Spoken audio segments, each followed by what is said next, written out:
Sekali kita boleh kan Pak Heri Koswara menang boleh ya? Boleh ya?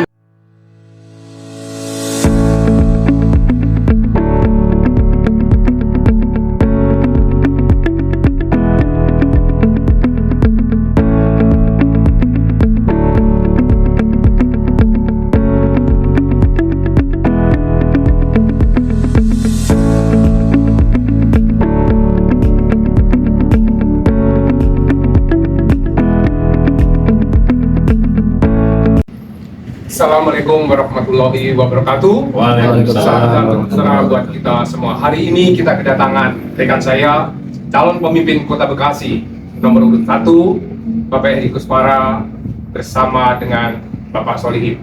Mudah-mudahan pertemuan hari ini membawa berkah buat kita semuanya. Amin. Dan mudah-mudahan paslon nomor 1 bisa memenangkan Pilwakot Kota Bekasi, karena kami berharap bahwa paslon nomor 1 bisa memberikan perubahan yang signifikan untuk kepentingan masyarakat. Terima kasih. Assalamualaikum warahmatullahi wabarakatuh. wabarakatuh. Saya Heri Koswara mengucapkan terima kasih kepada Ketua, Pimpinan, dan anggota dari DPC Kongres Advokat Indonesia yang sore hari ini sudah memberikan dukungan kepada kami paslon nomor 1. Sungguh ini menjadi suntikan semangat yang luar biasa. Mudah-mudahan depan kita bisa bersinergi dan bisa berkolaborasi untuk membangun Kota Bekasi yang lebih maju dan bermartabat. Heri Koswara menang.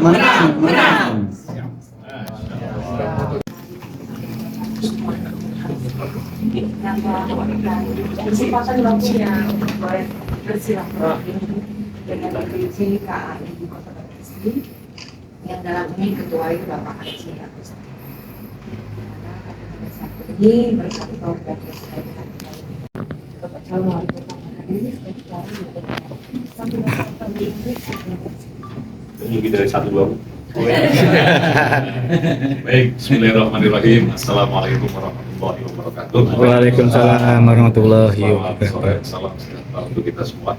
Nama yang kita hormati Ketua Kongres DPC Kongres Advokat Indonesia, Pak Aditya, juga Pak Ketua Pembina dan Sekretaris, itu pasti bendahara ya? Wakil Ketua, bisa bendahara perempuan. Alhamdulillah saya bisa hadir sore hari ini ditemani oleh Kang Bagja, Ustaz Anwar Aswari Mandung, dan beberapa tim saya hadir bersama dengan yang lainnya. Pertama-sama tujuan adalah silaturahim.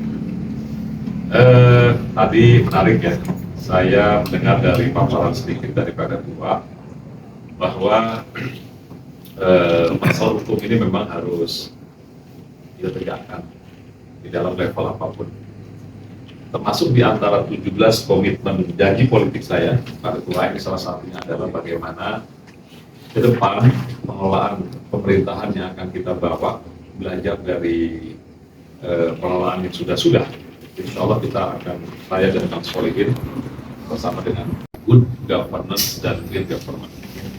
Tata kelola pemerintahan yang bebas dari korupsi dan terorisme. Itu semangatnya dulu.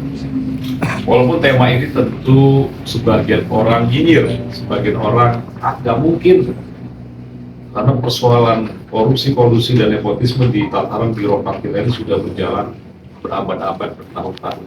Gitu ya. Kalau ada yang muncul satu itu seperti gunung es, itu ketahuan aja.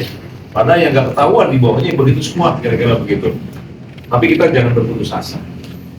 Secara nilai, maka orang akan dinilai dari sejauh mana aspek integritasnya. Maka Ibu, visi-misi kami adalah menjadikan Bekasi maju dan bermartabat. Kalau maju biasa, kalau kemudian kemajuan dibangun dengan integritas, membawa martabat, harga diri masyarakat Kota Bekasi, saya kira ini menjadi istimewa dan perlu dukungan, khususnya dari Bapak Ibu yang memang hari-hari menjadi profesi sebagai advokat yang memahami aspek legal, formal, hukum yang ada di sana. Dan tadi menarik, alhamdulillah, insya Allah kalau takdirkan memimpin, kita siap berkoordinasi, siap bekerjasama. Kira-kira di poin mananya saya perlu banyak mendengar, karena sering saya mengutip satu ungkapan dari Sayyidina Umar bahwa calon pemimpin itu harus banyak mendengar. Tafaqahu qabla an tusawwadu. Belajarlah kalian sebelum kalian menjadi seorang pemimpin. Pemimpin seperti saya, calon wali kota, tidak tahu semua. Maka harus banyak mendengar, agar nanti kebijakan yang diputuskan tidak menyimpang dari apa yang diharapkan oleh masyarakat. Dalam konteks ini saya berharap dari Pak Ketua dan seluruh sahabat-sahabat saya memang selama ini mendalami aspek hukum, beri kami pemahaman itu sehingga nanti menjadi bagian dalam pengelolaan sumber daya yang luar biasa Kota Bekasi.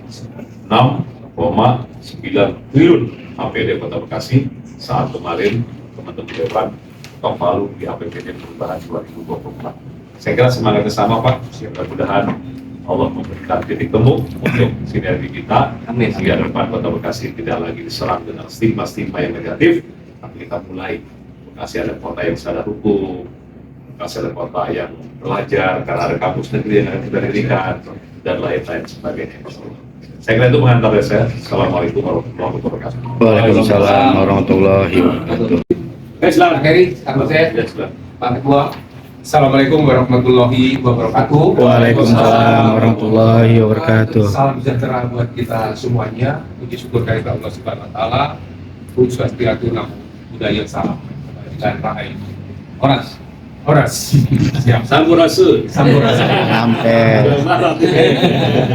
Saya Anton Heri Widodo. Kebetulan saya ditunjuk sebagai sekretaris DPD Kota Bekasi mulai tahun 2022. Hari ini ada pertemuan dengan Bang Heri atau Kang Heri.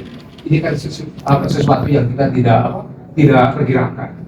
Tapi ada sebuah keinginan besar dari teman-teman kita untuk melihat secara langsung Pak Heri ini mempunyai visi dan misi apa untuk Kota Bekasi.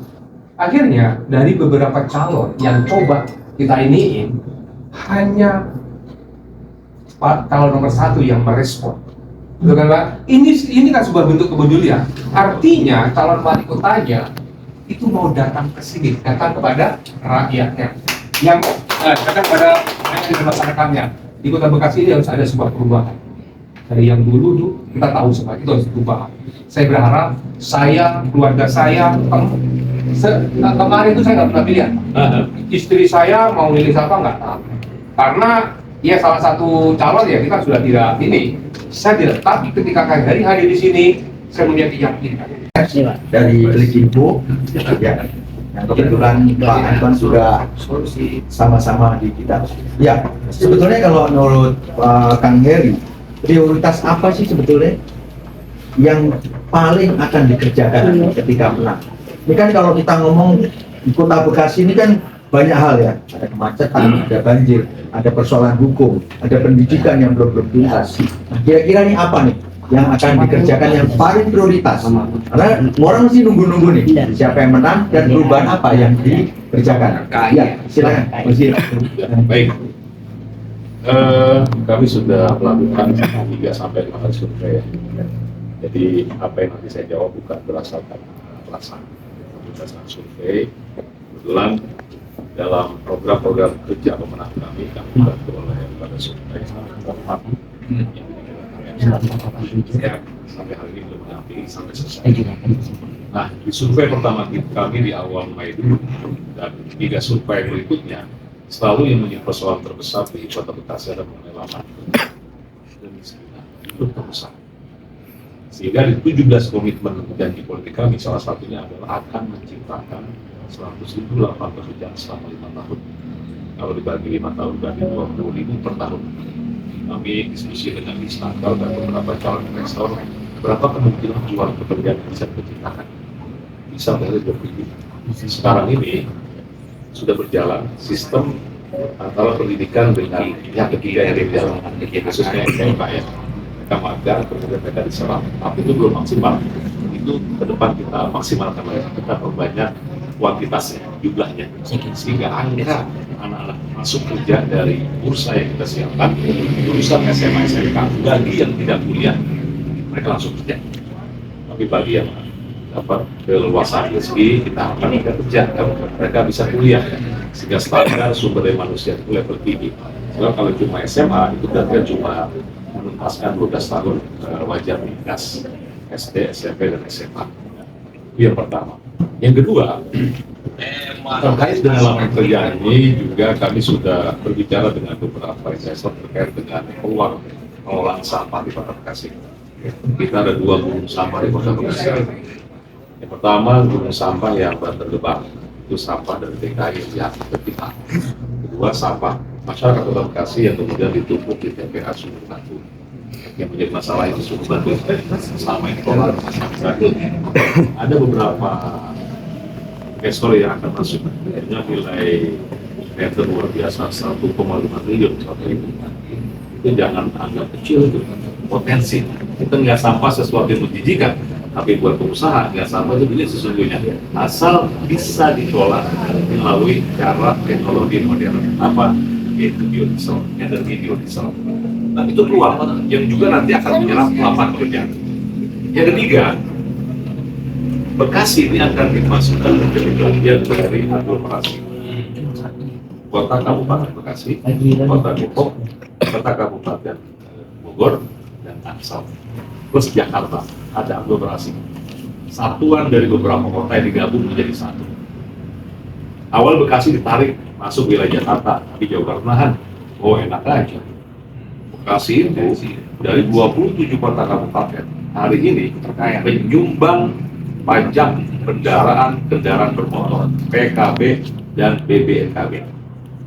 Kita nggak nyangka, ternyata rakyat Bekasi kaya-kaya. Berapa motor di rumah sekarang? Dengan 2-3 ya? Sekarang pemilik kendaraan motor kita satu rumah bisa 1 rumah. Jangan betul ya?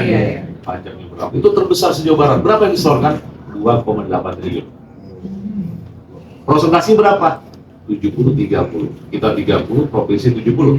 Nanti ada Undang-Undang Nomor 1 Tahun 2020 akan diimplementasikan tahun 2025. Dibalik, kita 64%, provinsi 36%. Itu potensi PAD yang harus kita hitung. Maka di komitmen janji politik saya, salah satunya adalah nanti pembangunan berbasis RW. Yang satu RW kita berikan 500 juta per tahun anggaran. Jadi pembangunan ini nanti betul-betul berbasis RW. Jadi sekarang RW pemilihan. Kalau sekarang kan nggak adil, ada RW yang dapat, ada yang enggak. Gitu. Nanti tidak. 1013 RW yang ada di Kota Bekasi dapat pembangunan setiap tahunnya minimal 500 juta di lingkungannya masing-masing. Luar biasa kan? Nah, kembali ke apa tadi yang menjadi prioritas pertama lapangan kerja, Mas. Kita tahun dalam Islam, Bapak Ibu. Yang kedua berkaitan tentang penyelenggaraan pemerintahan yang bersih dari korupsi, itu dibicarakan juga. Yang ketiga saya terakhir saya baca adalah pendirian Universitas Negeri Bekasi, yang itu cuma angan-angan aja, nggak pernah terrealisasikan. Katanya waktu itu, mohon izin, Unisma akan dipilih, nggak ada. Kalau Universitas Negeri Bekasi itu ada, anak-anak kita nggak usah ke mana, ke Bogor, tidak usah ke Depok, nggak usah Bekasi. 6,9 triliun potensi APBD-nya ini harus kita manfaatkan untuk kepentingan masyarakat. Yakin, saya berharap ketika Kang Heri Kuspara jadi, itu harus ada untuk rakyat. Mohon izin nih, harus ada untuk rakyat, betul kan Bu? Betul. Kita dari Dewan Pimpinan Cabang akan mengawal. Kita tidak akan minta apapun. Kita akan mengawal pemerintahan itu bisa berjalan dengan baik, good government. Hari ini Bang Heri, tadi saya tanya sehari 10 detik bergerak dan bergerak, cuma satu tujuannya Pak. Apa coba? Pertama kan, tujuannya cuma satu, untuk kesejahteraan masyarakat. Artinya kalau untuk kesejahteraan, saya yakin insya Allah menang. Yang penting hari ini, saya secara pribadi, bukan atas ini, saya sudah punya pilihan. Karena saya bisa milih, saya punya di rumah itu 6, bayangkan kan, dan saya berharap Heri sudah bergerak dan bergerak, mudah-mudahan perubahan di Kota Bekasi ini terwujud. Jangan sampai lagi ya Allah, mohon izin, tanggal 21 Januari 2021 pada saat saya berbicara dengan Camat Bekasi Barat 2021 berkaitan folder yang di Ranji. Tolong Bang Anton itu bisa nggak, Bang Anton itu bisa dikawal supaya itu bisa terjadi. Ternyata setelah saya pulang berdiskusi dengan camat, istri saya telepon, ya Pepen ditangkap. Ya Pepen ditangkap, berarti perkiraan saya akhir 2020 kalau enggak 2021 apa? Karena di dalam perjalanan setiap saya nyetir itu ngobrol berkaitan tentang tindak pidana korupsi yang ada di sini, tapi tidak tertangkap. Saya berharap Kak Heri komitmen, Kang Heri komitmen pemerintahan yang bersih dan berwibawa di kota kita. Kalau tadi kan berbicara pemerintahan yang bersih dan bermartabat, ini lebih dalam lagi. Artinya kalau tangan kita ini begini, itu melindungi semuanya. Mungkin itu yang saya sampaikan. Mudah-mudahan niat, tujuan baik Kang Heri untuk memimpin Kota Bekasi dapat tercapai di tanggal dalam sistem pembangunan. Kita sebutnya role model berbasis RW. Role model berbasis RW. Artinya betul-betul pembangunan itu berada di level RW, Pak, perencanaannya. Angka 500 juta itu adalah panggung, bukan uang. Jadi bukan wali kota kasih RW 500 juta, bukan. Artinya begini, 500 juta yang disampaikan oleh janji politik Heri Solihin, kan biasa RW setiap tahun itu musrembang. Lolos tingkat kelurahan, nggak lolos tingkat kecamatan dicoret. Lolos tingkat kecamatan dicoret di musrembang tingkat kota. Lolos di Kota Bekasi memang di sini belum ada situasi, sehingga apabila nanti terbentuk unit tersebut, kita KAI Kota Bekasi dapat berperan membantu, artinya ikut menciptakan pengacara-pengacara dengan bisa menerima pendidikan di KPA. Di kalangan pemerintah juga sebenarnya kita sudah mencoba untuk ikut memberikan bantuan hukum, penerangan. Pertama kami sudah memberikan penerangan di beberapa kecamatan. Harapan kita juga nanti kita KAI ini apabila Bapak jadi wali kota, kita juga bisa memberikan bantuan hukum di pemerintahan baik kecamatan maupun kelurahan.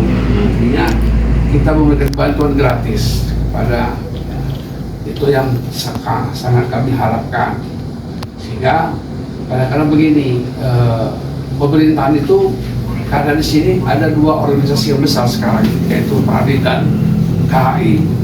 Itu kita kalau sudah masuk KHI. Assalamualaikum, salam sobat Sani Sosial. Sekarang saya ada di Gerbang Besar Advokat. Kebetulan Bapak Heri Koswara lagi ada kunjungan di sini.